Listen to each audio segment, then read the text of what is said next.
Good morning students, मैं कपिल राणा, पुष्पा प्रियंका सरस्वती विद्या मंदिर नानामता से।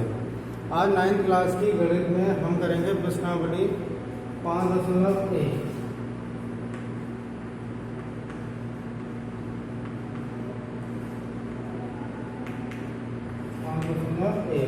अभी तक हमने क्या किया था, यूक्लिड की अभिग्रहित, यूक्लिड की परिभाषाएं और यूक्लिड की अभिधारणाएं हमने सीख ली थी, हमने लिख ली होंगी कॉपी पर। आज हम करेंगे प्रश्नावली 5.1 का पहला क्वेश्चन। इसमें दे रखा है निम्नलिखित कथन सत्य हैं या असत्य हैं, अपने उत्तर के लिए कारण दीजिए। तो कारण देना है उत्तर के लिए। पहले का पहले में कहा है एक बिंदु से होकर केवल एक रेखा खींची जा सकती है, गलत। अगर ये हो गया असत्य,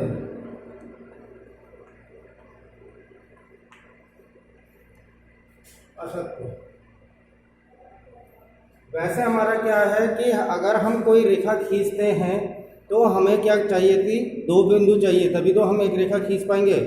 यहाँ पर दे रखा है एक बिंदु दे रखा है, एक बिंदु से हमें क्या खींचनी है, एक ही रेखा खींचनी है। इसने क्या रखा है, तो हमने कहा ये गलत है। तो क्यों गलत है, उसका ये बिंदु मान लिया, ये बिंदु है, तो एक रेखा, दो रेखा, इस टाइप से इस बिंदु से आप अनेक रेखाएं खींच सकते हैं।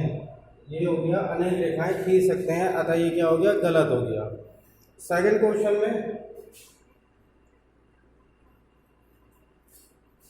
दो भिन्न बिंदुओं से होकर जाने वाली असंख्य रेखाएं हैं, ये भी गलत हो गया,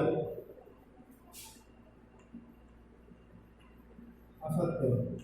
क्यों असत्य हो गया, क्योंकि अगर आप दो बिंदु लेते हैं, कहीं पर भी ले लें, और अगर इन दोनों को मिलाएंगे तो एक रेखा खींची जाएगी, और उसने क्या रखा है कि असंख्य रेखाएं हो सकती हैं, तो ये गलत हो गया। सही क्या है, दो बिंदुओं से होकर एक ही रेखा खींची जा सकती है।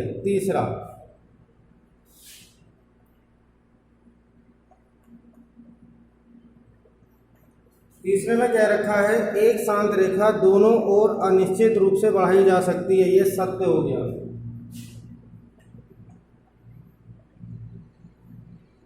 सत्य इसलिए हो गया, अगर हमारे पास कोई रेखा है ए बी, तो ए को बी को हम इस साइड से भी बढ़ा सकते हैं और ए को हम इस साइड बढ़ा सकते हैं। तो इस प्रकार से हम किसी भी रेखा को क्या कर सकते हैं, अनिश्चित रूप से बढ़ा सकते हैं, कोई उसकी सीमा नहीं, हम कितनी लंबी भी उसे खींच सकते हैं। चौथा क्वेश्चन है इसमें। चौथे क्वेश्चन में दे रखा है यदि दो वृत्त बराबर हो तो उनकी त्रिज्याएं बराबर होती हैं, ये भी सही हो गया कि सत्य। इसलिए सही सत्य हो गया, क्योंकि अगर ये वृत्त है, इसकी त्रिज्या हम 2 सेंटीमीटर मान लें, और एक और अगर वृत्त खींचें और इसकी भी त्रिज्या आपकी 2 सेंटीमीटर है, तो आपका क्या हो जाएगा, ये दोनों वृत्त क्या हो जाएंगे, बराबर हो जाएंगे। क्यों बराबर हो जाएंगे, क्योंकि दोनों की त्रिज्याएं बराबर हैं। पांचवा क्वेश्चन,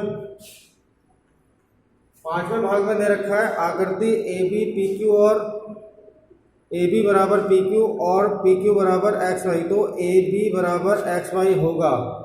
तो रेखाएं दे रखी है, पहली रेखा यहाँ पर दे रखी है, ये है ए बी। दूसरी रेखा दे रखी है, ये रेखा दे रखी है आपको पी क्यू, और तीसरी रेखा दे रखी है आपको एक्स वाई।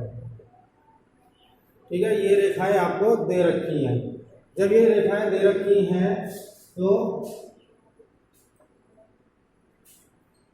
ये रेखाएं आपको इसमें दी हुई हैं, तो इसमें आपको दे रखा है ए बी बराबर पी क्यू, ए बी बराबर पी क्यू, पी क्यू बराबर एक्स वाई। ये दो चीज़ें दे रखी हैं, हमें ये दिखाना है कि ए बी और एक्स वाई भी बराबर होगा। तो ये किस प्रकार से होगा, ये सत्य हो जाएगा। होगा कैसे, अगर किसी भी समीकरण का एक पक्ष बराबर होता है तो दूसरा पक्ष अपने आप क्या हो जाता है, बराबर हो जाता है। तो इस वाले पहले और दूसरे समीकरण में ये पी क्यू और पी क्यू क्या है, बराबर है। ठीक है, तो ए बी बराबर एक्स वाई हो जाएगा, तो ये हो गया ए बी बराबर एक्स वाई।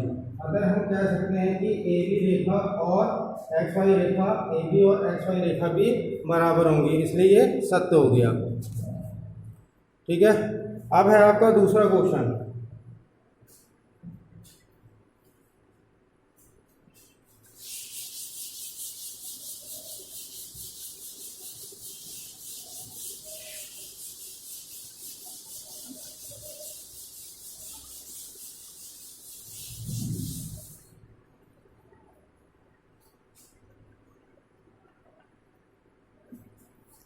दूसरा क्वेश्चन में दे रखा है आपका, निम्नलिखित पदों में से प्रत्येक की परिभाषा दीजिए तथा क्या इनके लिए कुछ ऐसे पद हैं जिन्हें परिभाषित करने की आवश्यकता भी क्या है, आप उन्हें कैसे परिभाषित कर सकते हैं।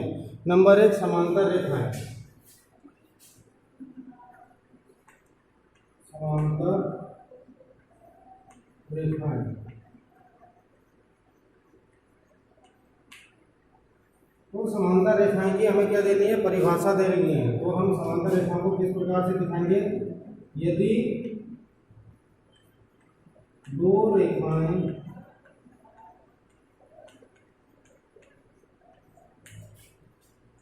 एक दूसरे को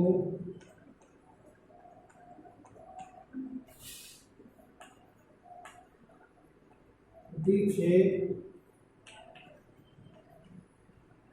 किए बिना निश्चित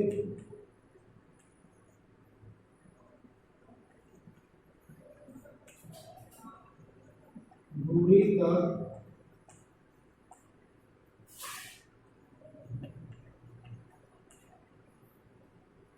जाती हैं,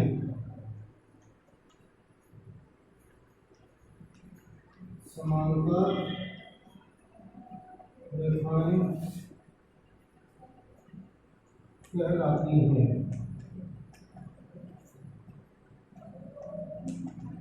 देखोगे कहलाते हैं, जैसे कि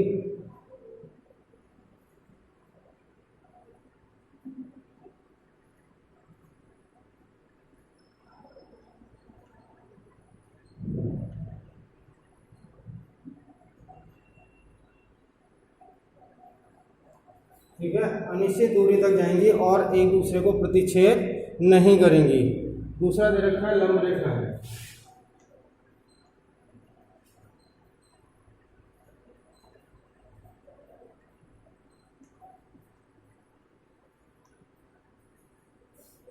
लंब रेखाओं की अगर हम परिभाषा देते हैं तो लंब रेखाएं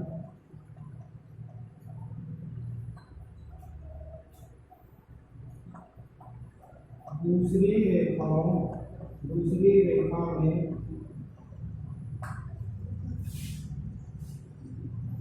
गिरकर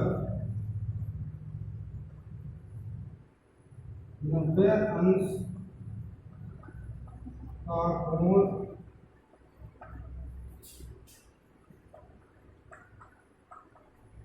बनाती हैं। लंब रेखाएं